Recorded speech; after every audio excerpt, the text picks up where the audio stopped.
Mas o Alcorão, ele fala sobre a criação do ser humano? Sim. E o que diz ali? É meio Gênesis? É isso, É? criacionismo. Judaísmo, cristianismo e Islã, para nós muçulmanos, eu estou tomando aqui... Não, eu adoro, é uma aula. A gente está te escutando. Monopolizando aqui o que acontece. Cristianismo, islamismo e judaísmo? Para nós muçulmanos, não são três religiões diferentes. Nós falamos que é uma religião só, a de Deus. Uhum. E elas têm 3 etapas, 3 versões, 3 atualizações.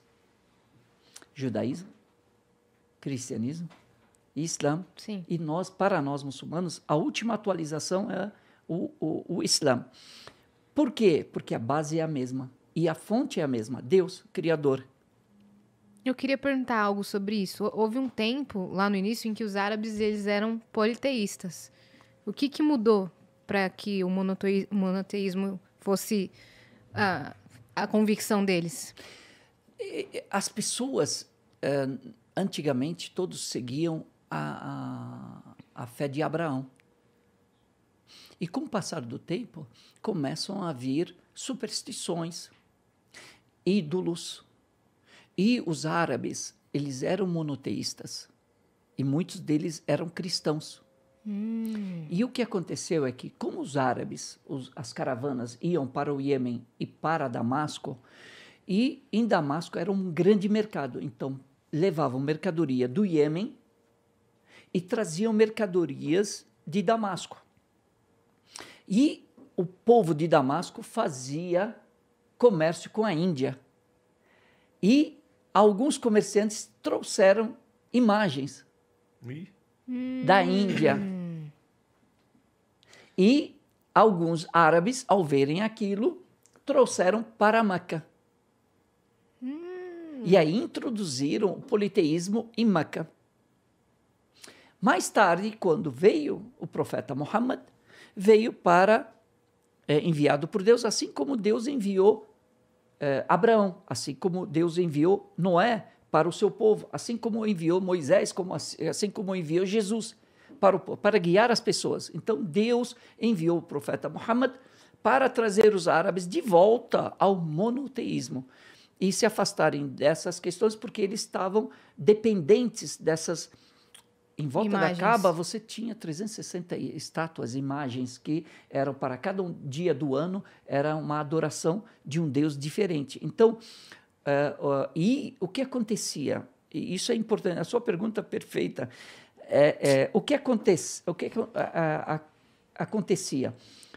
A nobreza de Meca, eram todos comerciantes, e eles manipulavam o povo e o comércio, e faziam monopólio desse comércio do poder. Não deixavam ninguém, era uma casta.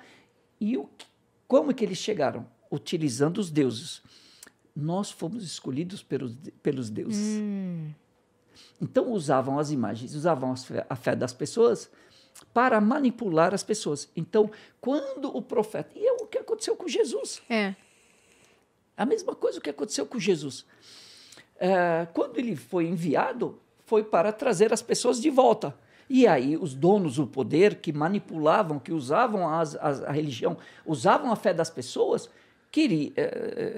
não deixavam. Esse cara está querendo tirar o quê?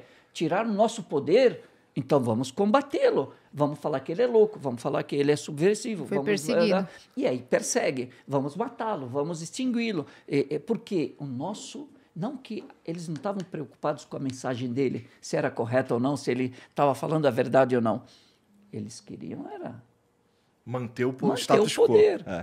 E ele era uma ameaça, porque imagina, vem uma pessoa e fala, esses deuses não fazem o bem nem o mal, quem faz é Deus. E aí você traz a pessoa de volta para o equilíbrio, para a razão, porque o que leva a gente para a superstição? A emoção. E a falta de conhecimento. Sim, exatamente. A razão, ela te traz de volta o seu prumo. E aí você começa a enxergar as coisas. Aí dissipa aquela neblina. E é isso que aconteceu. E aí o profeta Muhammad é enviado e ele guia as pessoas e ele é perseguido também, assim como Jesus, como os demais profetas. E aí ele é obrigado a sair de Meca para ir para uma outra cidade que aceita, e lá ele forma um governo islâmico, e aí já tem uma estrutura, e aí é combatido e fica cada vez mais forte. E aí começa a expansão islâmica. Uhum. Entendi. E a expansão islâmica, ela não foi feita a partir da espada. E não foi para conquistar ou para angariar poder, mas sim para dar às pessoas a liberdade para que elas voltem à sua razão e escolham o que elas querem. Tanto que os muçulmanos não obrigavam as pessoas a se tornarem muçulmanas. Elas podiam ficar na religião delas, mas elas se libertavam da manipulação. Então, os deuses, essas imagens, eram utilizadas para isso, para manipular. E criar castas e hierarquias, né? Exatamente. Bom,